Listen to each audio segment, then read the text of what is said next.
Hey everyone, thanks for stopping by my channel. Definitely appreciate you taking time out of your day to pay me a visit.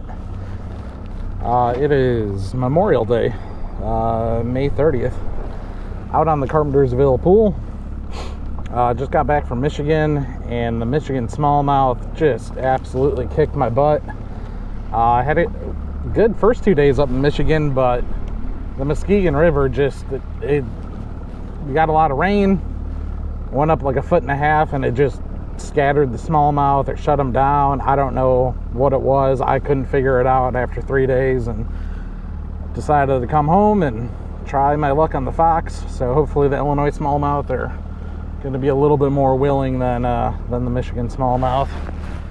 But let's go see what we can find and hopefully hook into a few good smallies.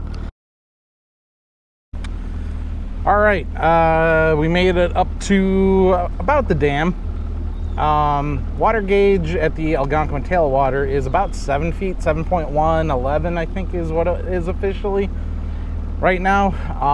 So we're going to start on a few of these laydowns, throwing the good old square bill, and yeah, hopefully have a good day fishing here.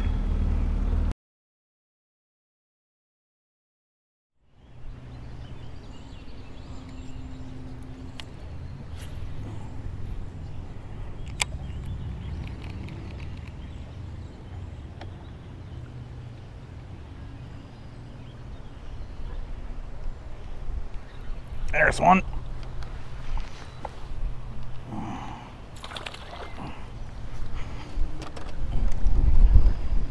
Yeah, that's a small guy.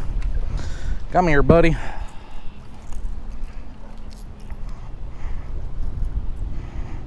Got you through that snout. That's gotta hurt.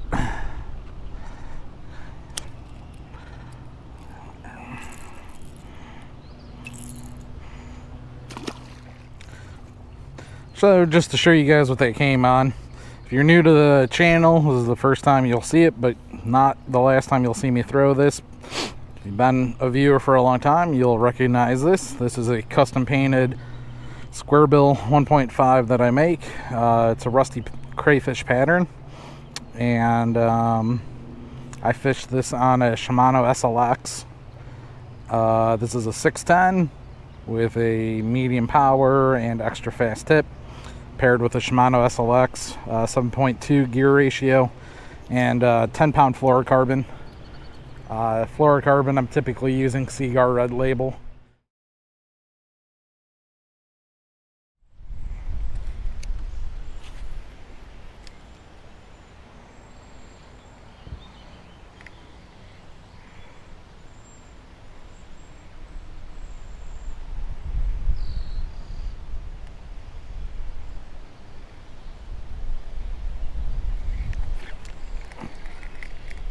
I can't tell what that is. Something is biting this, and it's just not hooking up.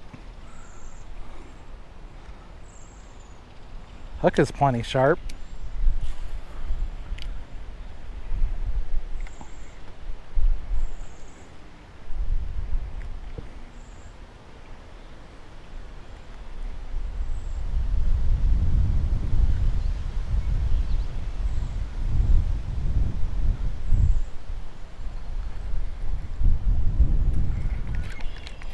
There we go. Just a small guy. Alright, well, I'm going to leave him alone. I had a feeling he was small. It was peck, peck, peck. It was like a little bluegill pecking at it. Although I want to fish the ass end of this dock real quick.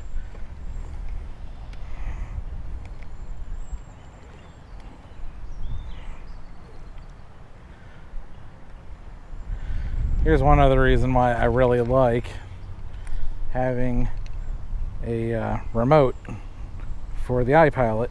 So the iPilot remote, I can hit this minus button. That's going to move me 5 feet backwards, because I got this big tree here, obviously, that I can't go under. And I don't want to walk back up to the front. The remote gives me that freedom. Super convenient.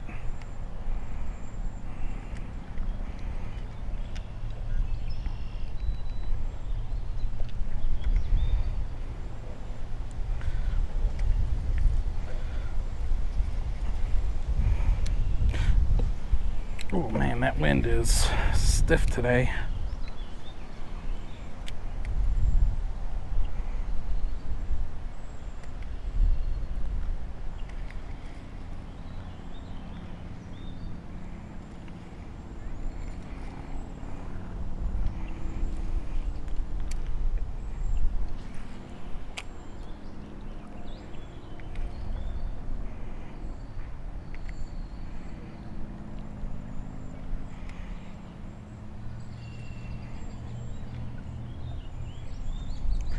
Another little bite. I think it's another smallmouth, just a small guy.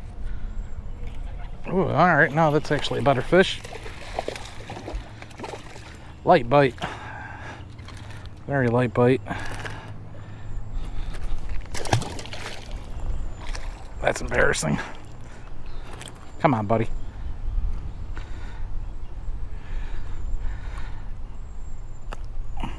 Alright, that's a better smallmouth. So these two smallmouth that I just caught in an hour, that's the amount of smallmouth Michigan gave me in the last 2 days. I like Michigan. I like fishing new areas, but it's tough to beat the waters that you know and love. I don't know that anything's ever going to replace this pool for me. It's my favorite smallmouth body. So that guy came on a 3/16 ounce bitsy bug. This is a blue craw, I think. I forget the official name, but it's like a blue craw. And then I've got a 3-inch chigger craw in green pumpkin. This is getting fished on my very old Boyd Duckett Ghost rod. This is a 7.3 medium heavy. I'm fishing this with a Quantum KVD. Just a KVD reel. Don't really know much about it. It's very old. This entire setup is very old. Probably 8 or 9 years old. The line's not 8 or 9 years old though.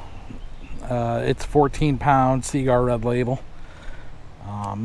So yeah, again, having the Ultrex up front old me. There's no way for this front deck to be able to get behind this dock without having an army of spiders from this tree invade my boat. So again, I can have that Ultrex up front. You can use the remote. I've been meaning to do a video on this, and I might still do it maybe for one of my winter videos, but I don't know any bass fishermen that use the iPilot remote. They are missing out so much. This thing can do so much. There are so many features on the Ultrex and the entire iPilot family that the bass fishermen are just, they're not taking advantage of. They're really missing out. So, all right, let's go see if there's anything else, because there's just a swirl that happened over there. So we should get, I think, another fish or two out of this spot.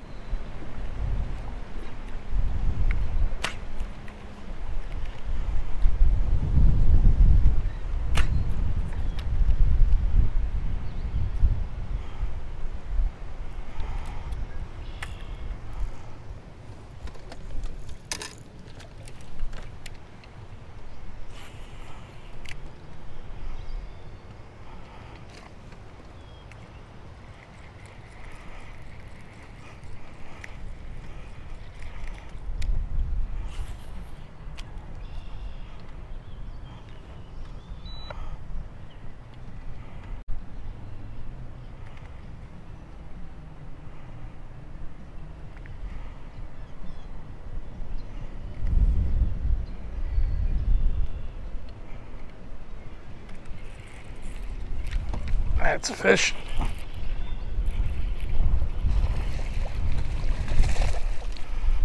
It's a good one.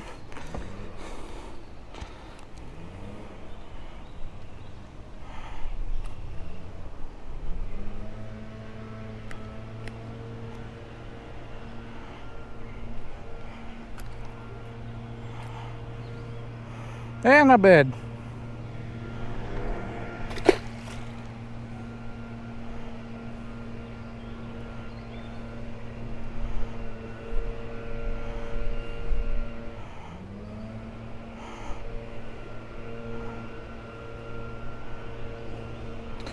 I think this Chigger craw might have one more fish in it.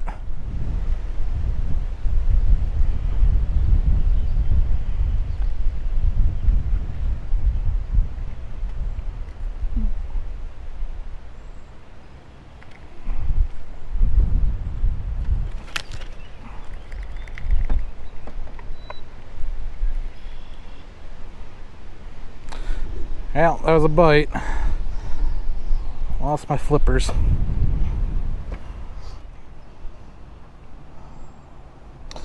For those curious how I rig up the bitsy bug and the chigger craw, again 3-inch chigger craw. It's got these segments to it. You just rip off this first nub,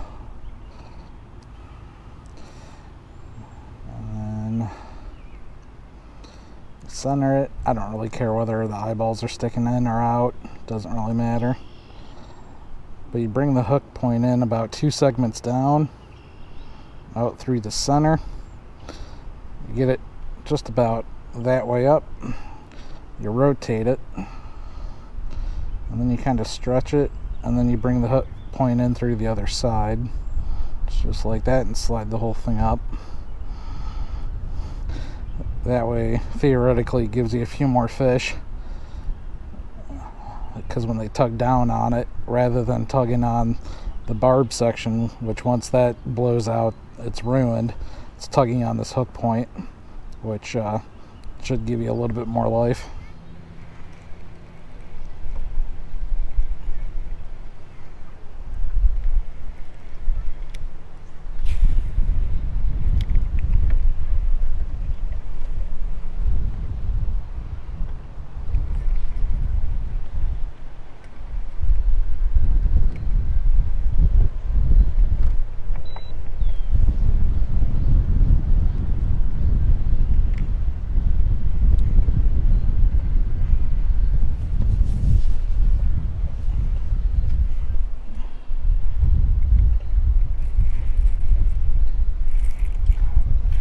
Fish. Oh, I didn't even realize. Man, it's been such a light bite.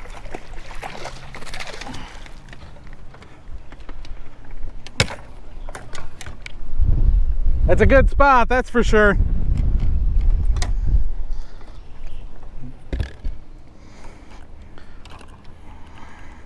That's a good fish. Well, again, lost my chigger craw. All right.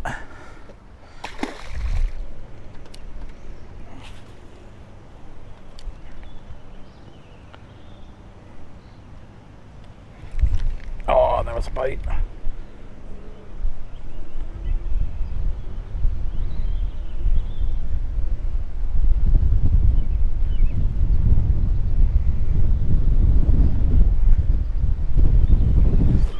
There's one. That's a good fish.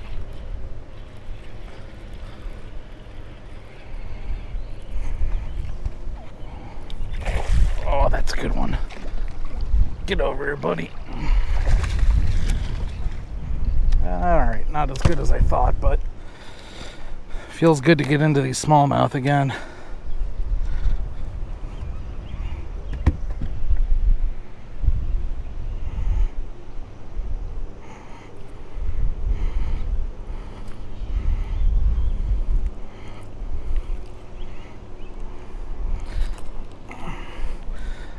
That's a fatty.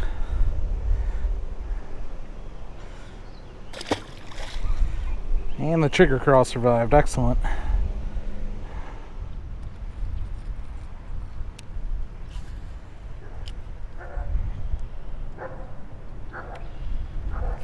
There's one. Small guy. Oop. Guy did not want to be boat flipped.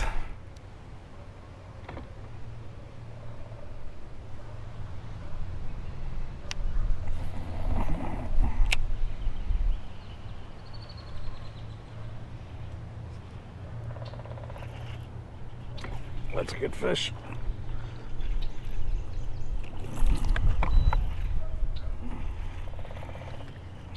Yeah, not that nice, but I'll take it.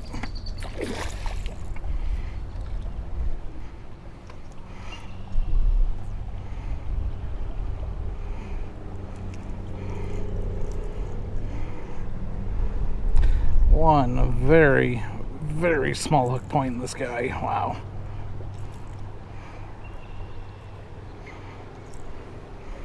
Alright, well, that's about the size of the day.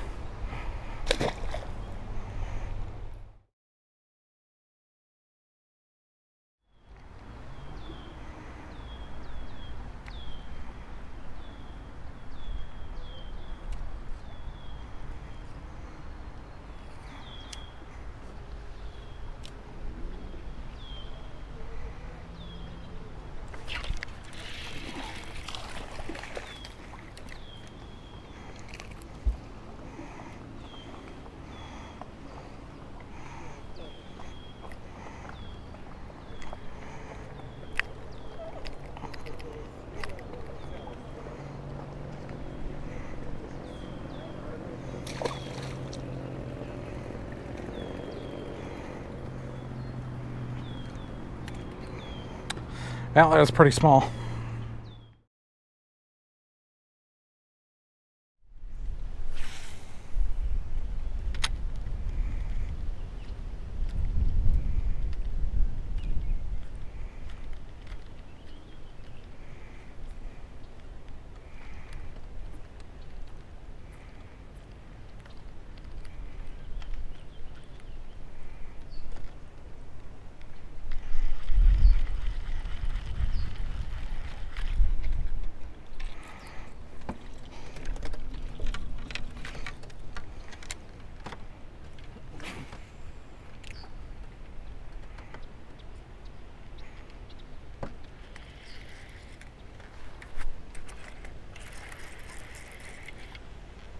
Oh, that's a fish. That guy hit it as soon as it touched the water.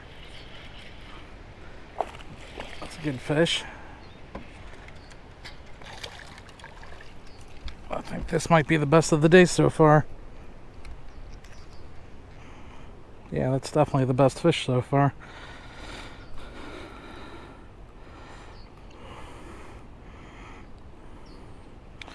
Very odd way this guy is hooked.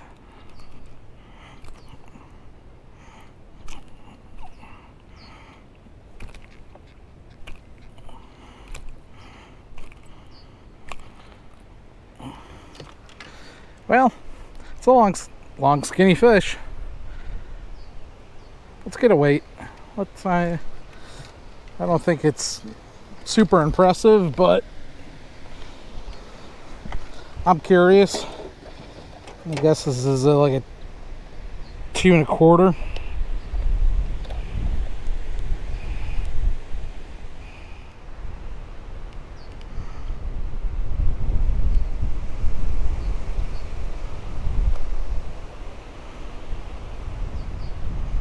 $1.67. I don't know that this. I don't think this scale works right. There's no way this is a 1.67. Anyway, thanks fish. See you later. Well, it's always funny. So I just was working this spot with a Zara Spook. Or Super Spook Junior, I should say. And then on the very first cast, the Bitsy Bug, we got that guy. Oop.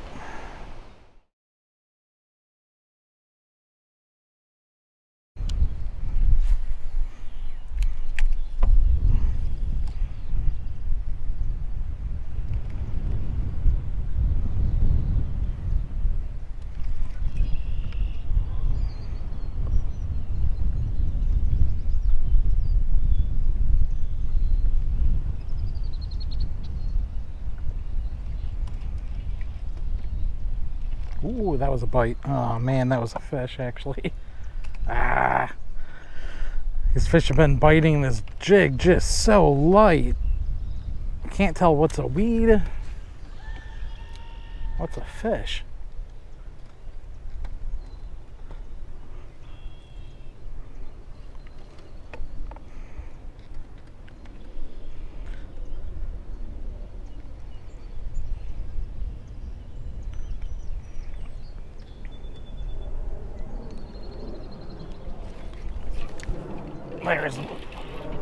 That feels like a toad.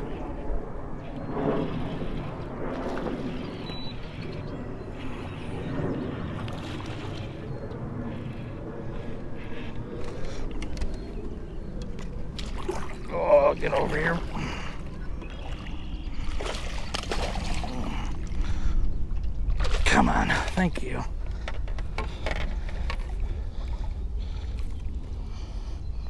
All right, that's a better fish.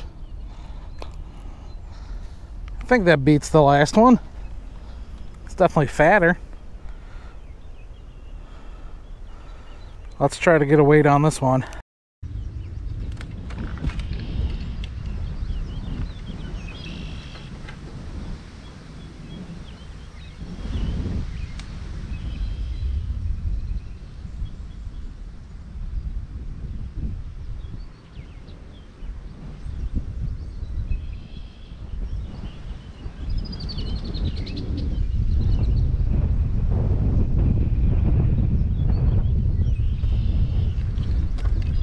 Now the chest GoPro is up. There we go. Alright, this was saying it was 2.4, which I suppose is believable. Good fish though. Let's get a photo.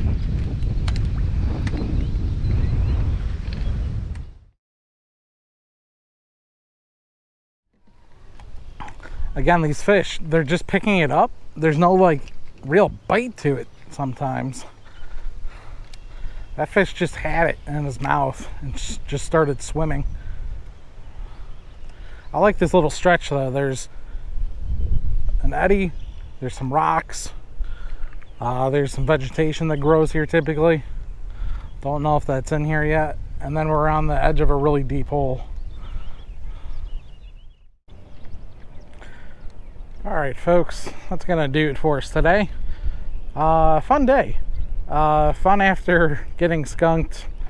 Well, not skunked, but having a absolutely difficult time on the Muskegon River, fishing for smallmouth up in Michigan this past week. So I lost count of fish. I think I landed either 8 or 9 would be my guess, but a lot of fun.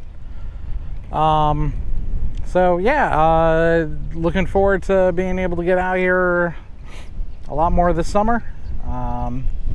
So thanks for watching, and I will see you all next time.